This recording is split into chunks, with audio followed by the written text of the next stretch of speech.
Did I think that I would cry so much watching Uma Musume? No. Did I enjoy this season more than the first? Yes.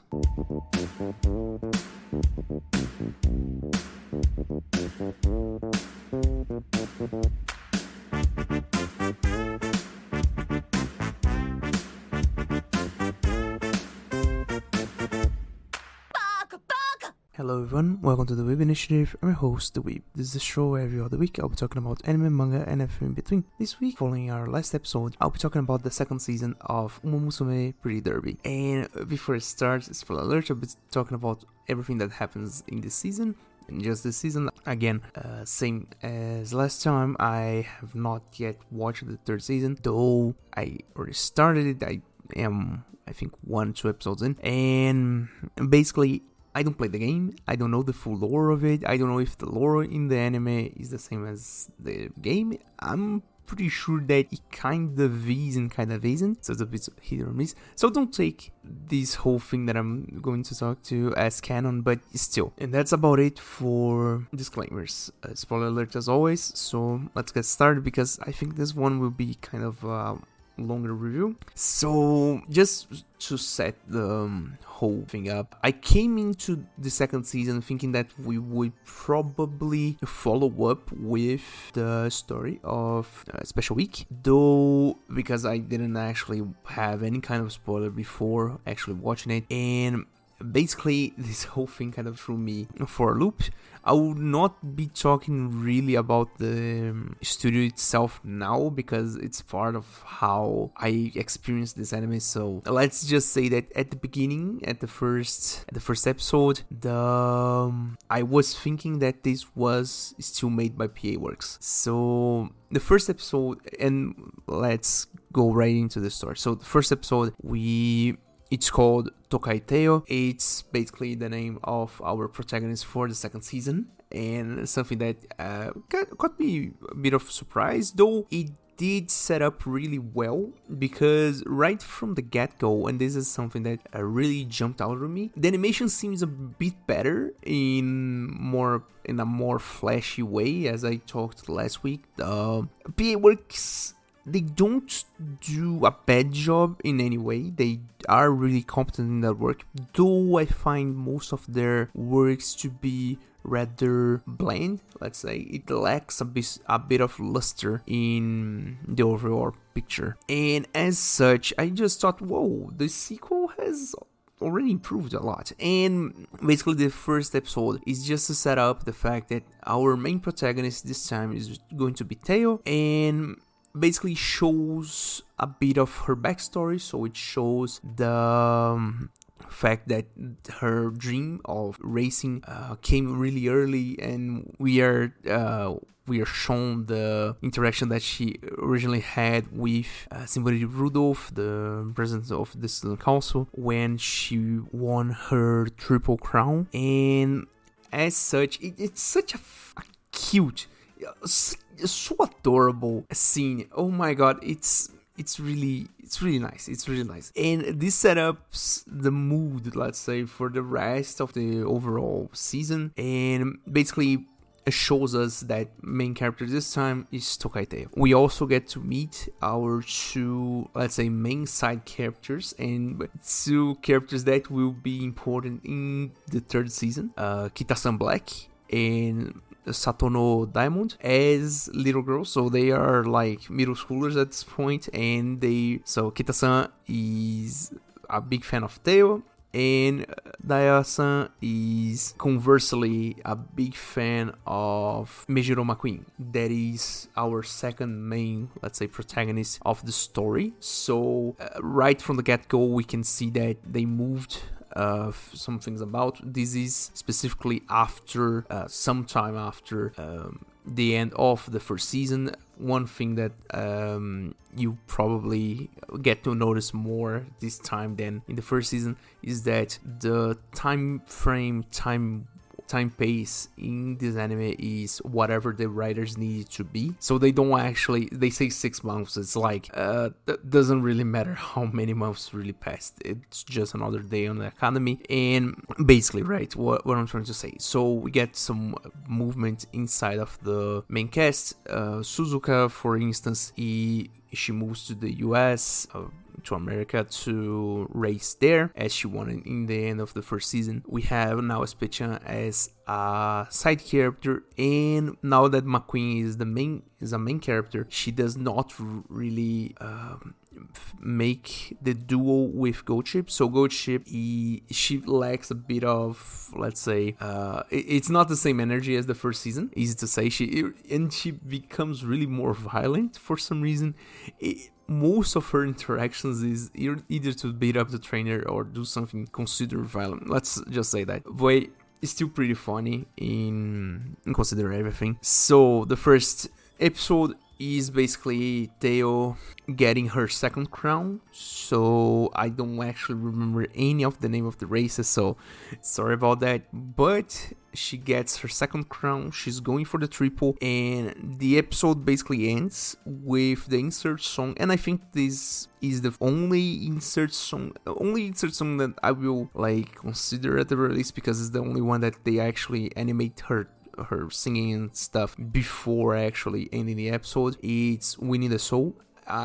Especially, I will have the link for this one in the description for the official release on YouTube, because oh my god, this song is so nice. And to get it even better, the animation that they do for this song is such well done. They get to be, it is 3D, okay, it's 3D, but they do it in a way that it is somewhat pretty okay. It's not offensive, it's actually pretty well done. And the way that they present it, it's really nice. The song is really punchy, it's really interesting the way that they do it, and it sets up really well the second season. And this is the first, let's say, conflict that we have, is that both Rudolph and the trainer notice that as she's dancing, something's wrong with Teo's leg. And the second episode begins with them going to the hospital and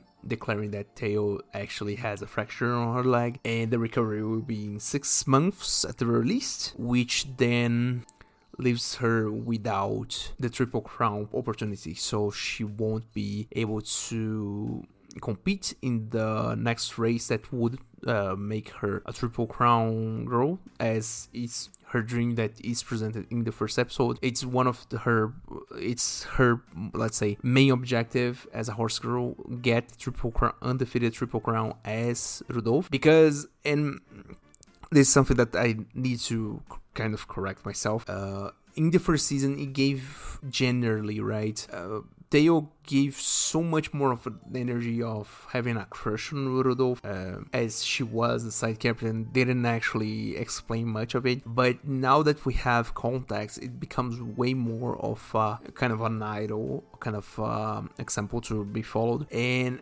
is kind of admiration, right? And so the whole thing kind of changes a bit, at the release, in my eyes, the way that we interpret the whole relationship between the two. And also it gives way more, let's say, credence to the way Teo does things. So she's always energetic, it's always good times and stuff. It's really nice, really fun to actually watch her do it. She's a really charismatic character, let's say. And as such, the second episode is basically they declaring that she has a broken leg and she needs to recover, and then they try their best to actually recover in time of the next race, even though it's really unlikely. In the meantime, we also have little, let's say, the limelight turns a little to McQueen to actually set her up in this season. So Major McQueen as I explained the last time, she's part of the Megiddo family, and so she has a lot of, let's say, pressure on herself, on the part of herself, and also on the part of the family to actually be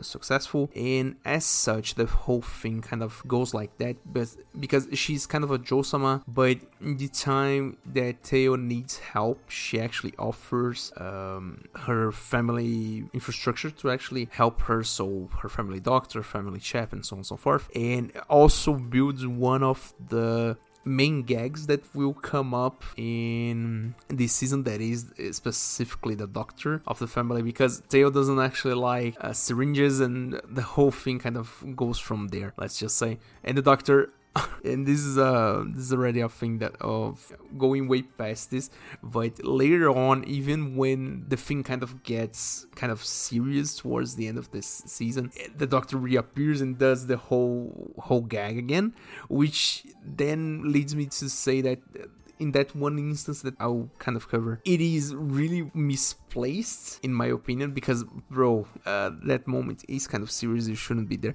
but at the same time, it's something that happened. Okay, so second season is basically that, so they try to recover Teo on time of the race, though it is not possible. Then the third episode is after Teo has kind of recovered, she then realigns her objective, and instead of being a undefeated Triple Crown, she chooses to be just undefeated, which is a lot to go, okay, but unrealistic, all things considered, though it's a fair effort and something that it gets a bit fleshed out, though eventually this will also crumble. The one important thing about the third episode is that we get introduced to the rival team for this season. So for instance, in the first season, we had Rigyu as the main antagonist team, composed mostly of Rudolph and Grass Wonder and so on and so forth, and the team that Suzuka had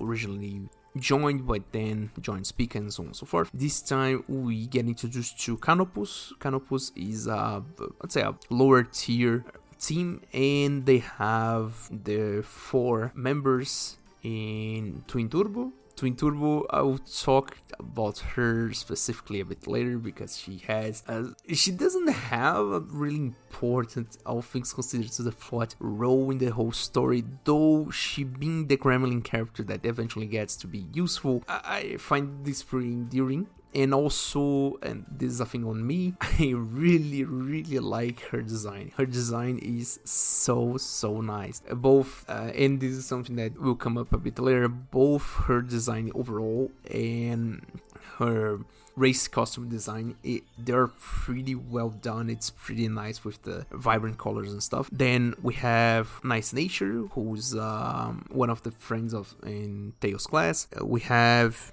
Iconodictus, or just Dictus, that is a more nerdy kind of character. And then the last one, and I think for most people in the main fandom, I don't consider myself in the main fandom of Uma Musume, because I don't actually play the game and don't know the whole lore in the story, or the whole lore in the let's say IRL lore, though I like a lot of the anime, so that's that. The last member of Canopus, Tannhauser. I will not actually remember her first name, because I just remember Tannhauser, or Mumbo for the guys who actually play the game or don't actually know how to pronounce Tannhauser apparently. And Tannhauser is so cute. It's so cute.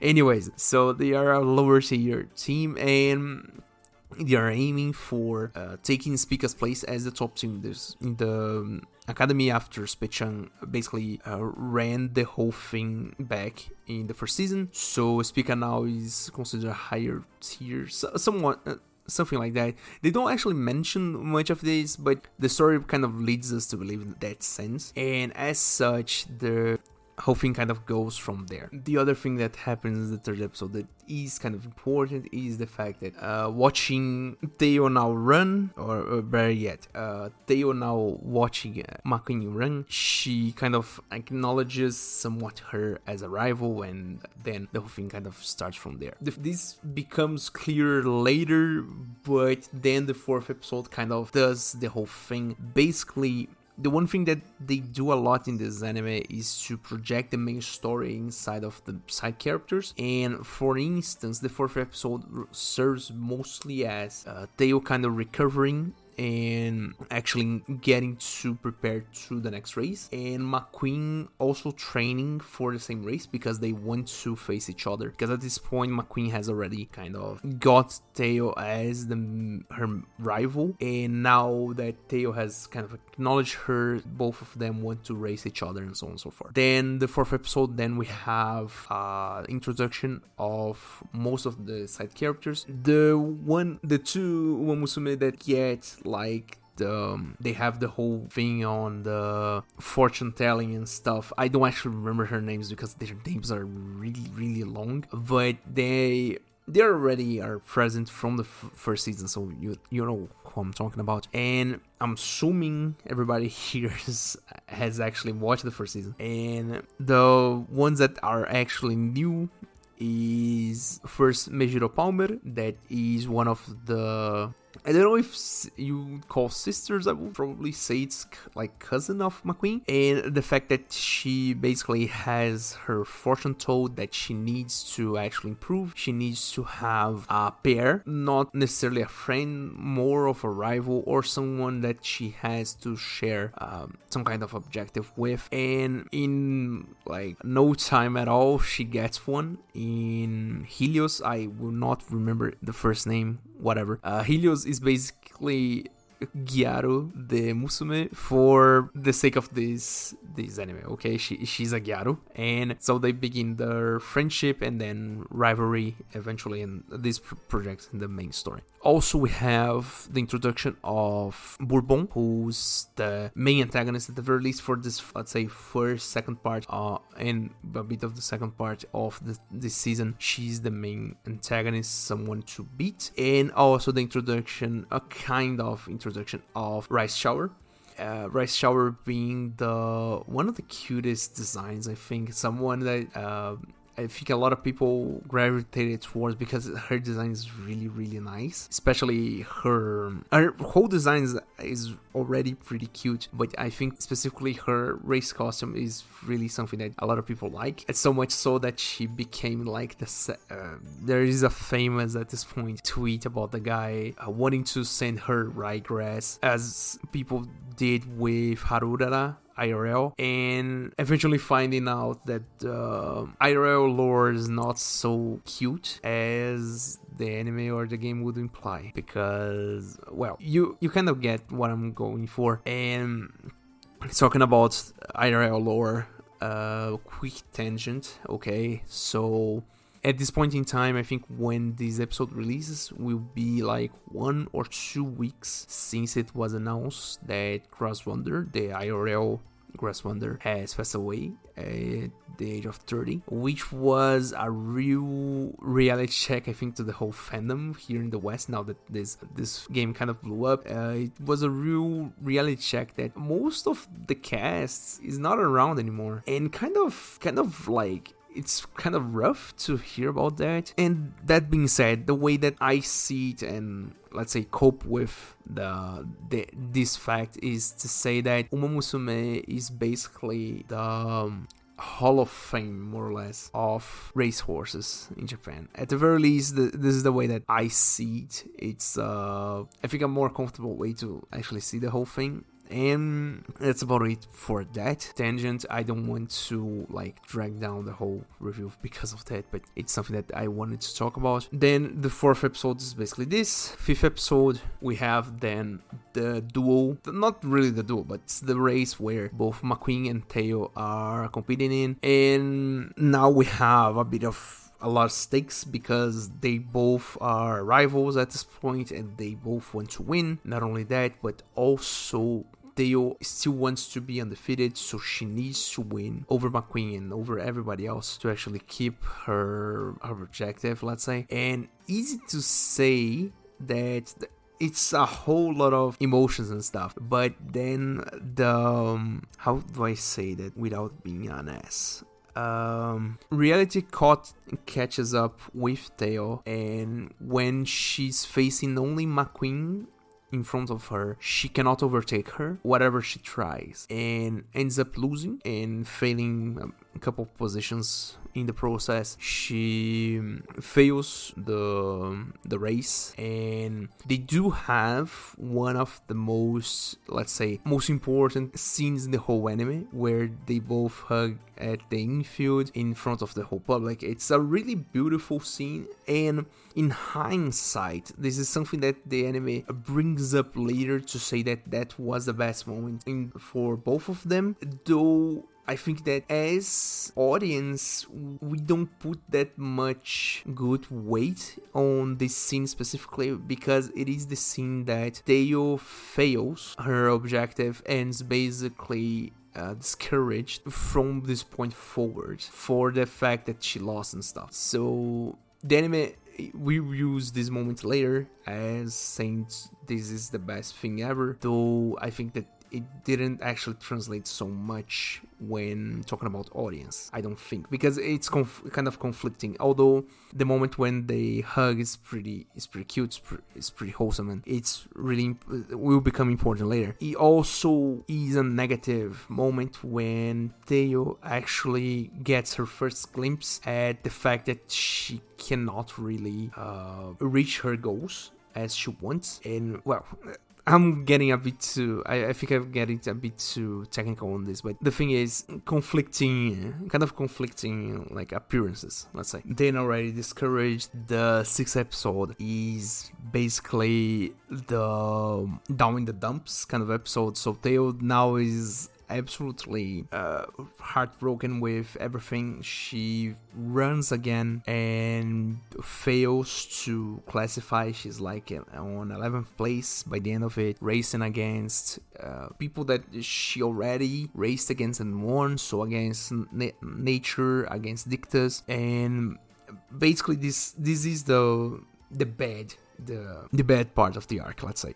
And as such, to boot, she gets another fracture in the same line, and this is something that will come up again later, but it is a part of what will push the rest of the story. For the 6th episode, then, we have the getting back up kind of episode, where Teo needs to basically pick herself back up and try to find a new objective, kind of a new dream, let's say. And as such, she has to first deal with her injury, so she's nominated to be the team leader. So basically do a whole lot of errands, a lot of chores for everyone, and kind of try to pipe down a bit and get, let's pardon the pun, get down from her high horse, get some humility, and actually reanalyze what she can do and how to get better again. With that said, this starts a bit of a side story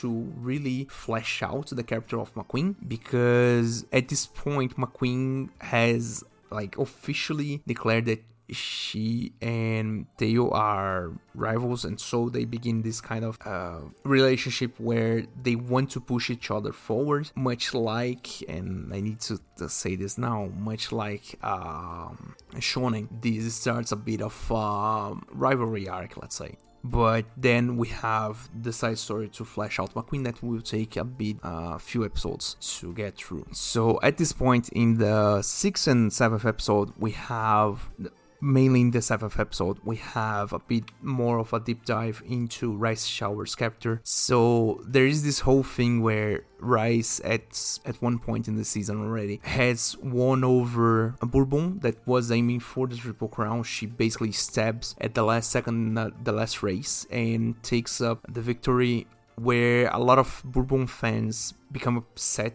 at Rice because of that, and Rice does not know how to actually cope with that, how to deal with it, and for the most part she kind of becomes pressured by the hatred that she gathers.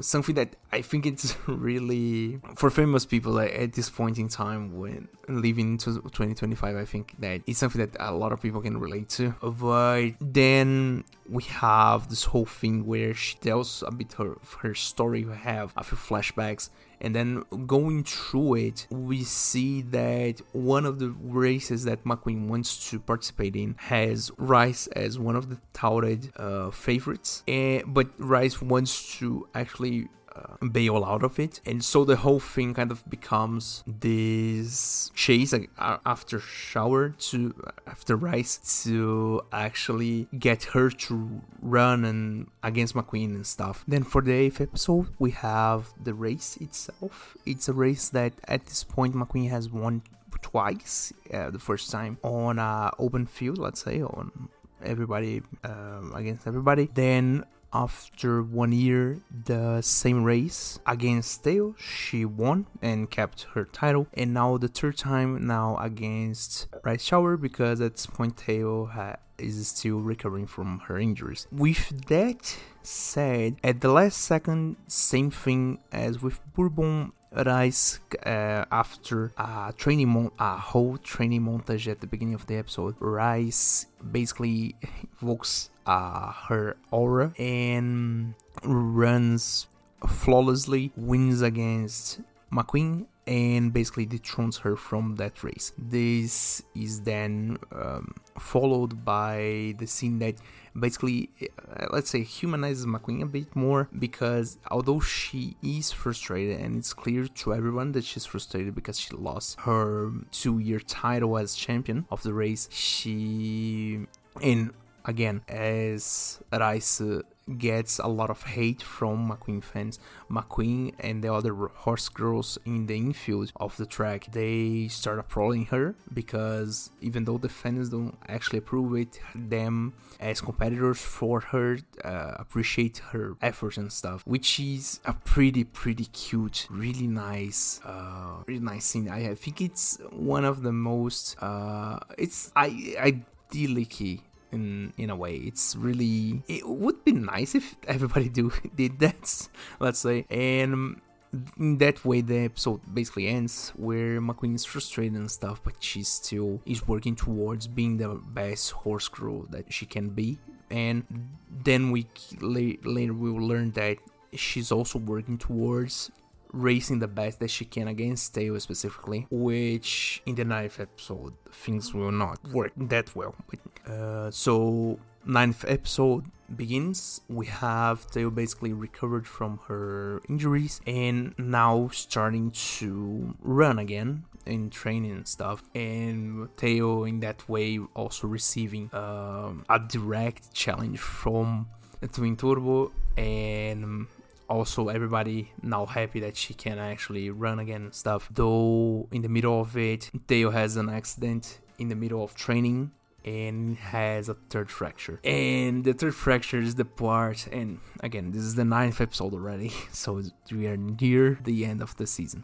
This is the part where the doctor comes up and says the one thing that most people would say, is that probably is not the best that you run again, because at this point you had the same fracture in the same place 3 times, and be that recurring theme, recovery will become harder and harder as time goes by. And at this point in the anime, Theo has already faced so much frustration with all of her dreams and objectives being kind of crushed by circumstance for the most part. And even though she's someone that does not give up easily and is for the most part a shonen character in that way, I would just throw this here, but it reminded me a lot of the beginning of Gurren Lagann when Camila is still around. And even though she's always that kind of pick yourself back up and start over and stuff, at this one point when she has the third fracture, the doctor already said that she will not be able to run again, and it's already been announced in the media. A lot of people already came to her to say that thanks for everything you've done and stuff. The nail on the coffin that basically happens is that at one point Theo is helping McQueen with getting her time with a stopwatch in the training, and after watching McQueen run close, Theo comes to the realization that she cannot overtake McQueen in running, whenever. And oh man, it's such a hard scene to watch. She starts crying and just saying like, I'll never be able to do that.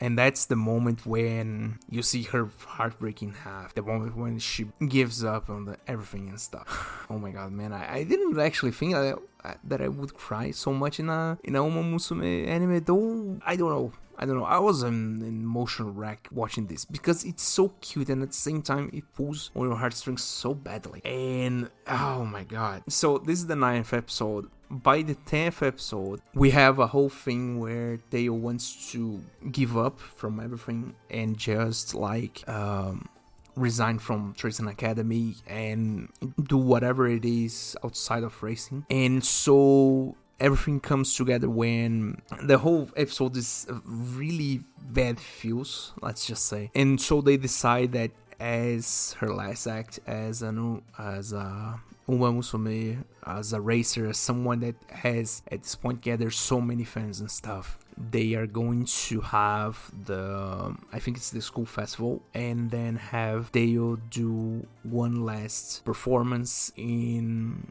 the festival as goodbye to everyone.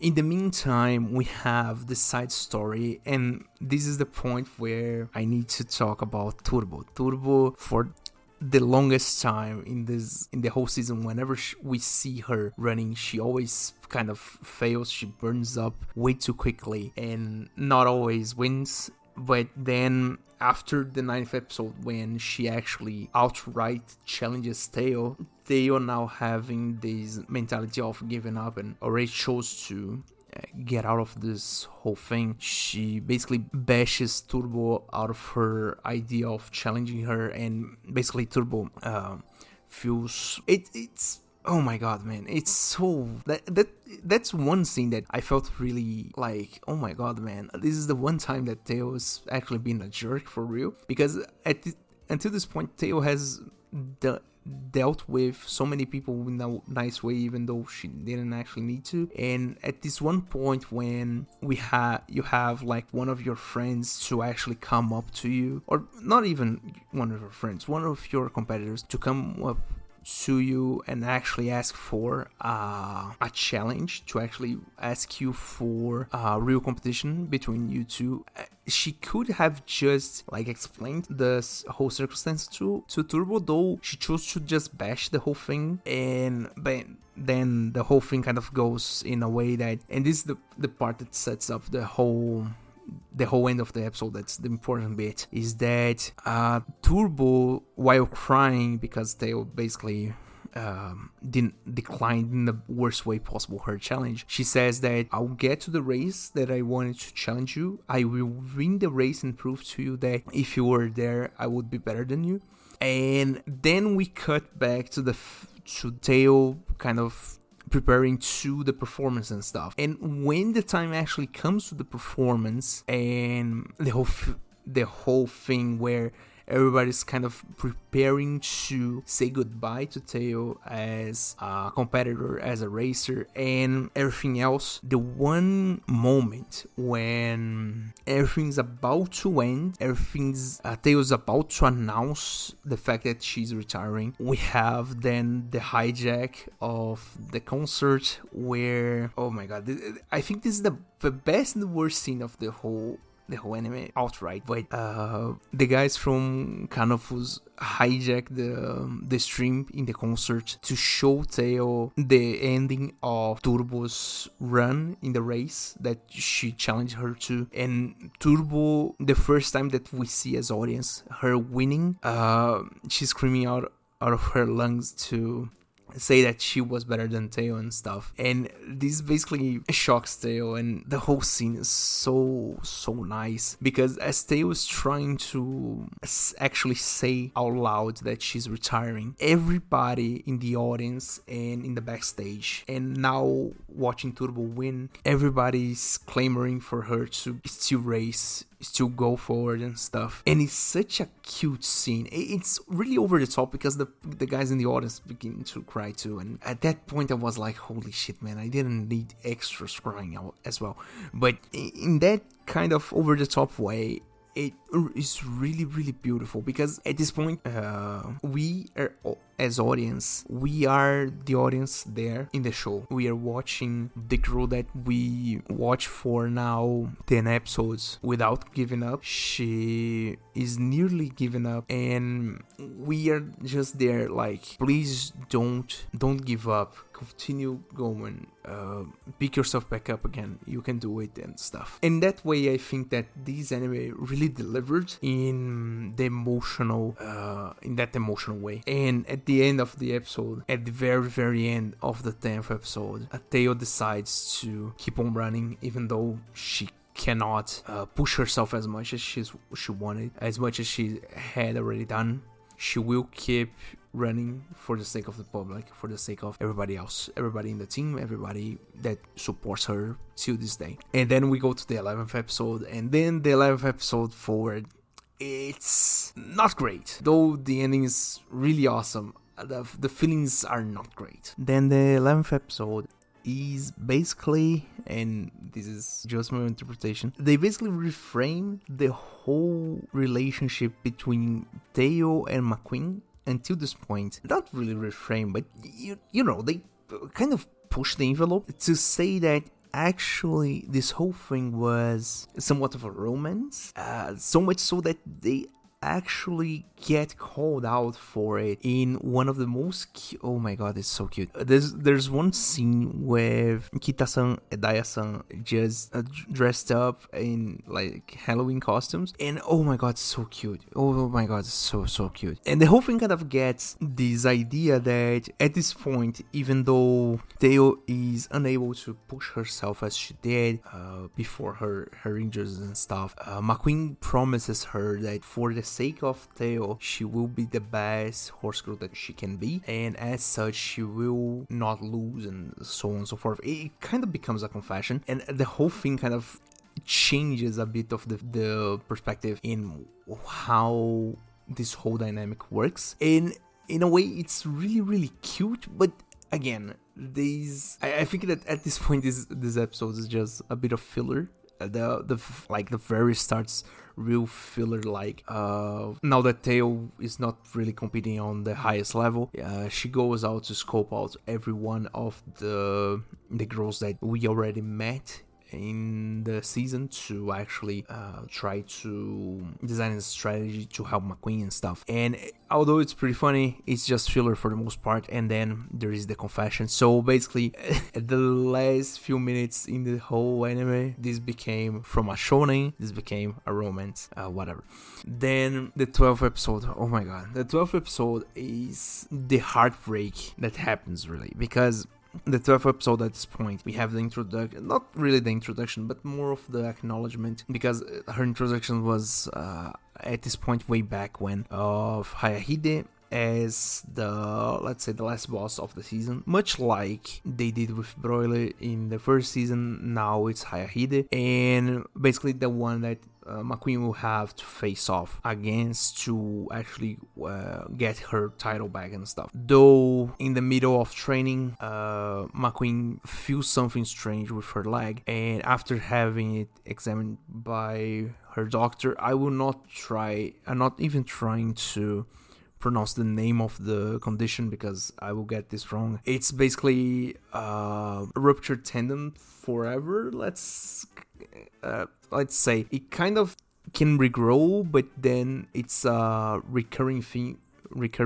like condition that can arise again if you stress it too much. So basically she cannot stress her leg whatsoever, basically saying that McQueen is henceforth retired by condition, and that frustrates her because at this point in the last episode she promised Teo to work hard and become the horse girl worthy of Teo and so on and so forth. It was really a nice scene and stuff, and now at this point we have she kind of breaking that promise due to a condition that's not even under her control, but still, and she feels frustrated because now that she has this relationship with Teo, she cannot compromise on what she promised. And as such, the whole thing kind of goes from there. Let's just say that. And it just feels bad.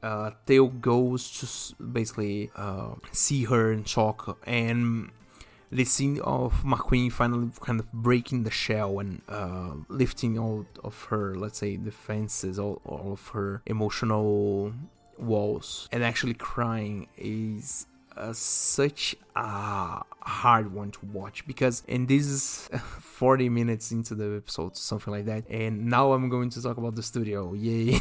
This is something that I noticed really well. Like, it's really fleshed out, the work that the studio did with facial expressions, I think. And now is the part where I need to talk about the studio. So this anime came out in January to March 2021. It is done by Studio Kai, which in of itself is a pretty young new studio. They were formed in 2019, and for the most part, I think their most viewed, let's say, production at this point are two video clips for Hololive. One being Shinkiro, that is Marine and Gura, Rip Gura.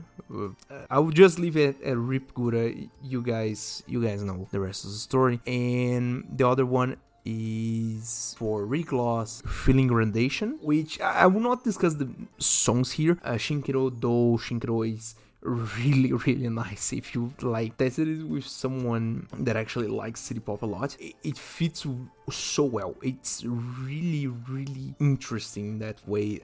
It's really amazing, all things considered, how much that fits in with the whole style. But getting back to Uma Musume, so Studio Kai did both the second and third season of Uma Musume, so this one is 2021, and they worked so well with every part of the animation. All things considered, the animation itself is not that flashy, and they use a lot of 3D, but it is not offensive. The 3D is really well done, and for the most part, and not noticeable. All things considered, in most parts of the races, most of it is not really noticeable. They're pretty well vetted when talking about how they use it, to how they can actually show off the best parts of it. And again, as I said at the beginning of the episode, the insert song at the beginning, Winning the Soul, is really well animated. The whole thing kind of feels really well done, and especially, and this is the thing, especially when talking about all the times that Teo, and I think that the opening shows this a bit too, facial expressions, I think they work really well into. So both when Teo is happy and sad, and now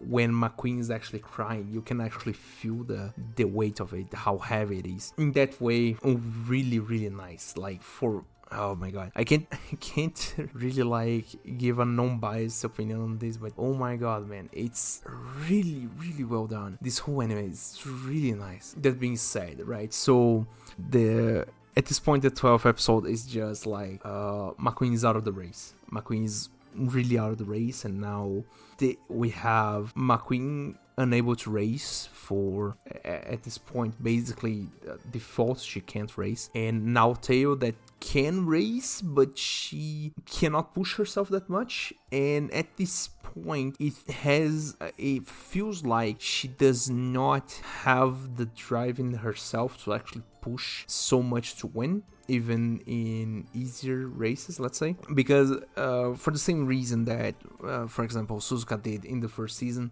she's kind of afraid of hurting herself again and stuff, and at this point she's just doing it for everyone that supported her. Though when we come to talk about the 13th episode, things kind of change a bit in figures. So basically, right, so the whole thing kind of comes to the point where now that McQueen is out of contention whatsoever, Teo comes and actually gets the drive again to fight for the race and get the title again, just for the sake of the desires of McQueen. And in that way, the relationship between the two is really constructive, because they keep pushing each other forward. And as such, Teo asks for support from the whole team, and everybody helps with the different chores and stuff. And basically we have this really quick montage on everybody in the speaker team helping up and stuff and helping with training and whatever. And after the whole training, the whole rest of the episode is the race. And so we have as the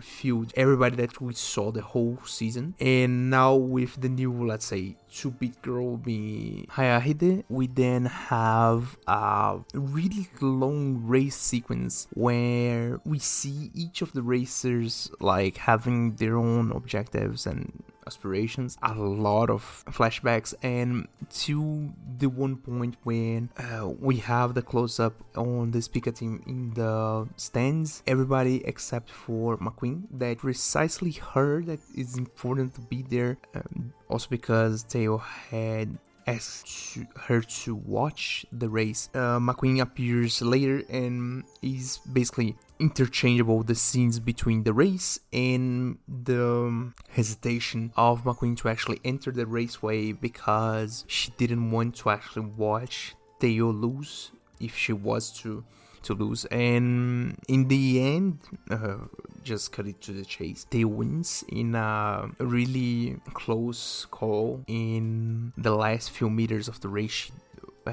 overtakes Hayahide, and everybody watching, same thing as the 10th episode, the next scene is just so over the top with everybody, including the extras, crying. So it is a really emotional moment. The way that they captured the emotional weight inside of this one race was really, really well done. And again, reflects us as audience watching Teo now 1 year after her hiatus from running, actually coming into a top tier race and fighting against a field of only the favorites at this point and actually winning. It's really cathartic in that way, the way that they actually present the whole thing, and how after the race she wins and everybody else is like, welcome back to racing and stuff. It's a really well constructed scene. I'm trying to like keep the same, like,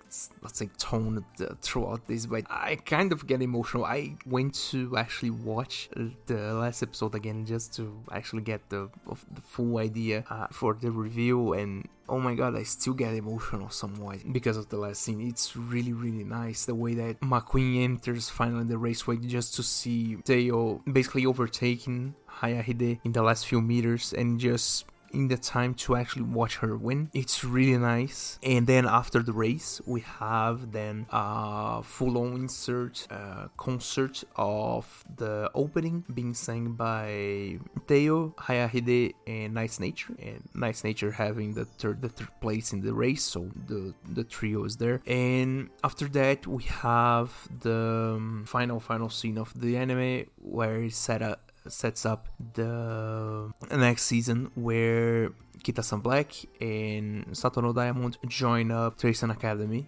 and that's how the third season begins. I'll be talking about the third season the next episode most likely, so that's that. Now I need to actually talk about a bit of the anime just to actually close the whole thing up.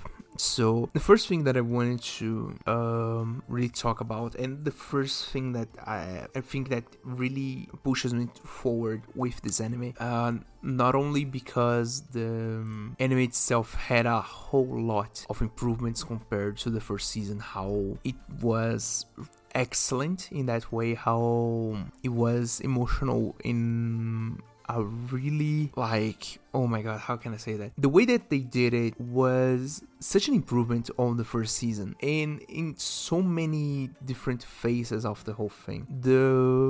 They actually did put some kind of importance in the victory concert, that the bar was not that high, but still they did a greater job than I would have expected. They actually put a lot of time in the animation for that, and again, the song, I think Winnie the Soul just had such a great impact on me that I just push it forward like 10 out of 10 that way. Then the animation overall, I think, went really well. The whole art style, I think the art style didn't actually change that much, all things considered, but the way that they did the scenes, the way that they constructed everything, both the, let's say, the photography of it and how they frame the scenes and how all the racing scenes are somewhat tense and stuff. Even though we know that the animation is not that, doesn't leave that much of tense vibe.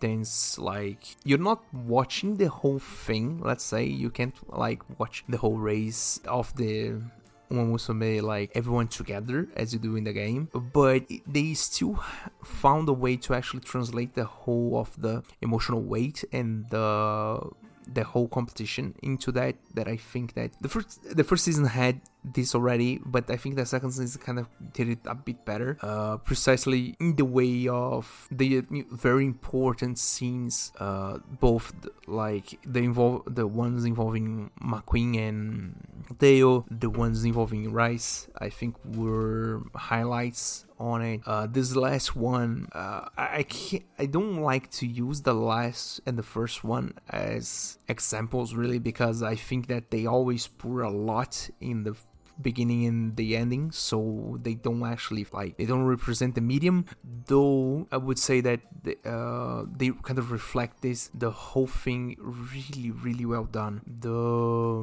whole thing on the anime about having these parallel stories between Palmer and Helios, Rice and Bourbon, and just to mirror Theo and McQueen, I think they did a really brilliant job with it. They are not complex stories for the most part. Palmer and Helios, they are not that much deeper than just side characters, but I found it nice, maybe because I like Yaros in anime, but okay, that's besides the point. The other thing that I wanted to touch on, and it's something that I don't have, let's say, a clear understanding of completely, but from what I gather, some of the costumes that the girls use to race specifically in the animes are not necessarily the same ones that they have in the game, so much so that from what I have seen, some of the girls in the game will have an update skin. I don't know if need to buy it or what. They will have update skins for compatibility with the anime. So for instance, I know that Theo and McQueen specifically, they change costumes in the middle of the anime, and so those costumes that they change into will be in the game now. And I think that and this is besides the studio, I think this is more on the part of Cygames. I have to say that I appreciate a lot the amount of effort that goes into the character design overall. Mainly, not only the costumes, but the character design itself. I think Theo is such a clean design in many ways. She just having that flare on the hair is, at the same time that it is really simple, it's really constructs her as a character. The same thing can be said to everyone, but she specifically, I think that had a simpler design, but such a strong aura as a character. I think that in a way, and this is a thing that I think permeates the whole anime as a whole, is that, and this is just my opinion, okay, I think the script was really well written, and not only just the characters speaking, but also the whole thing about presentations and how they constructed each scene. I think that it was a major glow up compared to the first season. They actually improved a lot in many ways, the way that they presented everything and the way that they have these little visual gags in the middle of speech, or an extra doing something in the background and stuff. I think that in that way that anime really got it way better than the first one. not to say that PA Work didn't actually do a good job in the first season, but I think Studio Kaya, at the very least, they did make a bit more flair. They actually had this anime have a major glow up. And in a somewhat related note, when I was looking into who actually did this anime, I went first to My Anime List, and just as a comparison, and maybe trying not to create an expectation, but inevitably it will be kind of expectation. The first season of Uma Musume Pretty Derby has medium score, I think, of 7.5, something that in that ballpark. The second season is a full 8.2. It's nearly 1 whole point higher than the first one, which I just thought like, well, yeah, maybe this is greater. I don't know what they did different, but sure. And after watching this, I kind of get the vibe. It was not so much that they did a whole lot of things better than the first one. I think they changed the way that the game's played, let's say. They went out and actually kind of got something, some extra sauce into the whole thing. And in that way, I really, really liked this season. I have also to give extra props to the VAs of McQueen, being Onishi Saori, who is at this point are really, let's say, really present in the seiyu scene. So she's been around since I think 2010s maybe, and she did a really, really great job with McQueen. She's like the one good example I have here is like Ice from Danmachi and the M14 from Girls Frontline, but still she's been around a long time. She has a whole lot of roles in her resume, so she's really experienced. She did a really great job, but I think that standout, and I mean she's the main character, but again, the standout of the whole thing is Machiko, the VA, the seiyuu for Teo. I think that she did, and this is a personal benchmark on myself. I would compare her role as Teo in this season as Kogaoe doing Kaguya in Kaguya-sama, because her range was really well done. Both when she was really happy, when she was really sad, when she was surprised at the whole thing. I really think that she did an outstanding job in interpreting the character. And just to I think that just to give some let's say some weight to her resume, she's Tsubasa from admittedly, at the very least, in my opinion, the worst Idolmaster, but still, Idolmaster Million Life, she's Tsubasa. And in Project Sekai, she's Nene, so she's been around the kind of idol scene, more or less, with not so many roles to her name. She's not been as active as Saudi, but still did a bang up job. Oh my god, man. And I can't really like give a firm like real example of this is where her acting was really well done. I think that overall her acting was really well done throughout the whole thing.